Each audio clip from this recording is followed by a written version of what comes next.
নদিয়ার শান্তিপুর কালনাঘাট ফেরিঘাটে ভেসেল পারাপার করার সময় বৃহস্পতিবার জলে পড়ে গেল ইট বোঝাই লরি।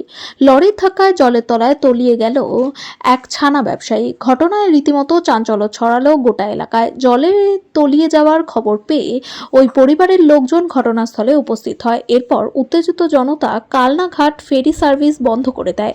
ঘটনায় শান্তিপুর থানার পুলিশ ঘটনাস্থলে এসেছে। যাত্রীবাহী সমস্ত পরিষেবা বন্ধ করে দেওয়া হয়েছে আন্দোলনকারীদের তরফে। গেল একদম পুরো আচ্ছা দিয়ে যে যে 7:05 যিনি ডুবে গেছে হ্যাঁ তার বয়স কত? তার বয়স কত হবে? আমাদের থেকে বড় দাদা। ছানা ব্যবসায়ী? হ্যাঁ ছানা ব্যবসায়ী। বাড়ি বেলেডাঙ্গায়। ওর বাড়িটা মনে হয় চাঁদগুড়ি। আপনিও তো ছানা ব্যবসায়ী? হ্যাঁ।